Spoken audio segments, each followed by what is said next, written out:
कहते हैं कि जब अगर दिल किसी से लग जाता है और फिर दौलत का नशा जब चढ़ जाता है तो फिर उसको कोई भी चीज़ सही नहीं लगती है।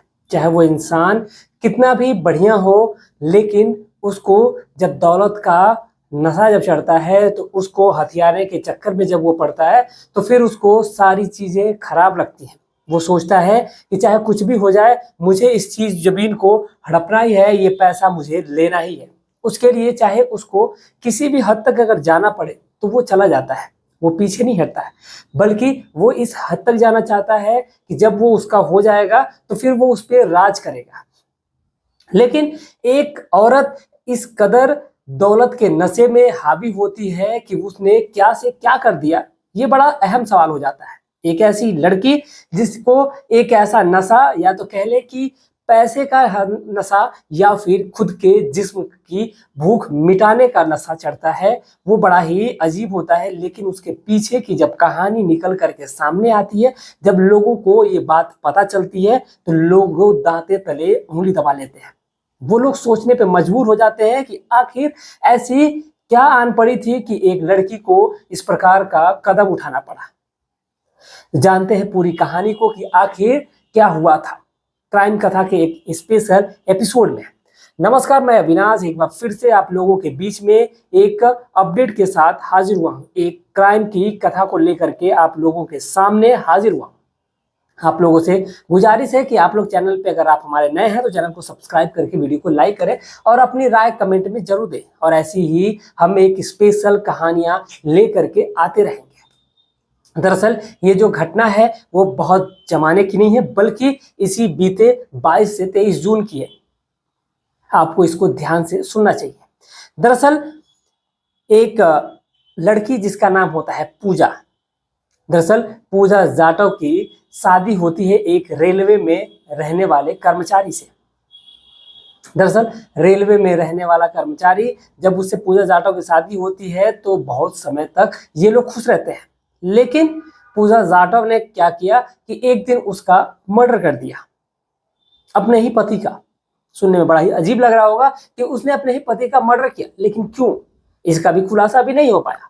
लेकिन अब उसी की वो सजा काटने के लिए वो पहुंच जाती है जेल। और जेल में वो ज्यादा दिन तक तो नहीं रहती है, क्योंकि वहां पर उसका गुनाह केवल बस यही था कि उसने अपने पति का कत्ल किया है, लेकिन कहीं से भी कोई पुख्ता सबूत नहीं मिलते हैं। और वो धीरे धीरे अब उसकी रिहाई हो जाती है। और इसी दरमियान कुछ समय जब बीतता है, बीतने के बाद उसकी जो तारीख पड़ती है, उसी तारीख पे वो जा रही होती है हमेशा कोर्ट में। और कोर्ट में जा करके जब वो जाती है तो वहीं पर उसकी मुलाकात एक व्यक्ति जिसका नाम होता है कल्पनाथ राजपूत। और ये कल्पनाथ राजपूत से जब उसकी मुलाकात होती है तो फिर वो उसी से प्रेम प्रसंग रचाने लगती है। और उसी से उसकी अब कहीं ना कहीं जब बातें आगे बढ़ती हैं तो फिर धीरे धीरे बात अब शादी तक आ जाती है। और उसके परिवार की मंजूरी से उसने शादी कर ली, यानी कि ये कल्पनाथ है और वो जो पूजा जाटव है उसने, इन दोनों ने जब शादी कर ली तो फिर क्या था, सब कुछ जीवन में इनके सही चलने लगता है। कुछ समय बीतता है और बीतने के बाद ये अचानक से एक दिन जो कल्पनाथ है उसकी जो संदिग्ध परिस्थिति में उसकी मौत हो जाती है। और जैसे उसकी जब मौत होती है तो फिर पूजा की जिंदगी फिर से उजड़ जाती है। यानी कि एक बार उसने रेलवे के व्यक्ति से शादी करी थी, तो फिर उसकी मौत हो गई। तो फिर इधर जो पूजा है, अब पूजा ने ये सोचा कि अब तो उसकी अब इस दुनिया में अब कोई नहीं था। अब इसलिए वो सोचती है कि चलो, अब उसने फिर से शादी कर ली एक अपराधी से, यानी कल्पनाथ से। तो फिर वहां पर भी उसकी संदिग्ध परिस्थिति में मौत हो जाती है।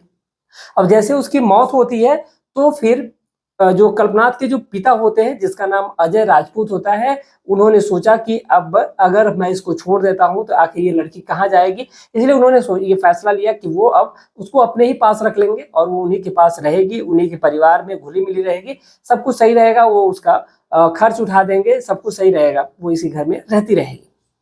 लेकिन अब इधर जो घर में रहते हुए जो पूजा जाटव है, उसका प्रेम प्रसंग उसके जेठ यानी कि संतोष राजपूत से हो जाता है। यानी कि जो कल्पनाथ का जो बड़ा भाई था संतोष राजपूत, उसी से उसका अफेयर हो जाता है। अब धीरे धीरे ये बातें अब आगे बढ़ने लगती है। लेकिन जो ये पूजा जाटव है उसकी जो नजर थी वो थी कल्पनाथ के 8 एकड़ जमीन पे। वो सोचती है कि वो उस जमीन को हथिया लेगी और उस जमीन को बेच करके वो जा करके ग्वालियर में एक अच्छा सा घर खरीदेगी और वहीं पर अपने जीवन का गुजारा करेगी। अब इसी सपने को वो सजोए हुए, इसी सपने को वो देखते हुए जो पूजा है वो एक षड्यंत्र रचती है और सोचती है कि क्यों ना ये जमीन को हथिया जाए। लेकिन इसी जमीन को हथियाने के प्रक्रम में उसके बीच में एक औरत आती है जिसका नाम होता है सुशीला देवी। सुशीला देवी कोई और नहीं बल्कि उस पूजा जाटव की सास होती है। वो आती है बीच में और उन्होंने ये मामला होने से रोक दिया। अब उसने जो पूजा है उसने एक षड्यंत्र रचा। अब उसने सोचा कि आखिर वो अब क्या करे। हालांकि वो जाकर के ग्वालियर में सेटल हो रही थी, उसने रूम ले रखा था और वहीं पर वो रहती है। और इसी दरमियान उसने अपनी बेटी का जन्मदिन मनाया, यानी कि 22 जून को उसकी बेटी का जन्मदिन होता है और उसी 22 जून को वो अपने जन्मदिन को, बेटी के जन्मदिन को मनाने के लिए अपने ससुराल से अपने प्रेमी यानी कि संतोष राजपूत है उसको बुलाती है, उसकी पत्नी को बुलाती है और अपनी सास यानी कि सुशीला देवी को भी बुला लेती है और अपने पति के पिता यानी कि ससुर को भी, अजय राजपूत को भी वो बुला लेती है। घर से सभी लोग आ जाते हैं और इसी बीच उसमें अपनी एक बहन होती है जिसका नाम होता है कमला उर्फ कामिनी और उसका एक प्रेमी होता है अनिल वर्मा। उन दोनों को वहां से सीधा झांसी भेज देती है ग्वालियर से और बोलती है कि जाओ जाके घर पे जो गहने हैं, जो पैसे रुपए हैं, उन सबको वहां से उठा लो। और वो लोग जाते हैं और जा करके वहां से जो भी पैसे रुपए होते हैं उन पैसे रुपए को वो लोग उठा लेते हैं और उठाने के बाद वो लोग वहां से फरार हो जाते हैं। जब बाकी लोग जब घर पे आते हैं तो देखते हैं कि घर में चोरी हुई है। जब सीसीटीवी फुटेज खंगाला जाता है तो वहां से पता चलता है और ये लोग अभी भी फरार चल रहे हैं, यानी कि सभी लोग जो 23 जून को वो लोग गहने और जो भी नकदी थे उन सभी को लेकर के वो लोग फरार हो जाते हैं। और इधर यहाँ से पूजा जाटव भी जो है वो भी फरार हो चुकी है। यानी कि एक जो पूरा जो मामला है वो कहीं ना कहीं अब साफ होता नजर आया है कि एक लड़की जिसने अपने निजी स्वार्थ के लिए ये पूरा षड्यंत्र, ये पूरा गेम रचा। दरअसल उन दोनों को पुलिस ने अभी हिरासत में ले लिया है, पुलिस ने पकड़ लिया है और पकड़ने के बाद जो नकदी है उसमें से कुछ पैसे खर्च हो चुके हैं, लेकिन जो गहने हैं उसको पुलिस ने बरामद कर लिया है। और पूरे षड्यंत्र में ये साबित हो गया कि ये करने वाला कोई और नहीं बल्कि इसके पीछे की जो मास्टरमाइंड होती है वो पूजा ही होती है। यानी कि एक लड़की, सीधा सीधा अगर हम बात करें कि एक लड़की जिसने अपने निजी स्वार्थ के लिए एक लालच में उसने ऐसा कदम उठाया। हालांकि अगर वो चाहती तो उसका जो पति था वो भी रेलवे में था, अगर उसकी जब मौत हो गई तो फिर उसकी जो जॉब थी गवर्नमेंटेड वो उसको मिल जाती और फिर वो अपने जीवन का गुजारा बहुत ही सही तरीके से, बहुत ही अच्छे तरीके से वो कर सकती थी।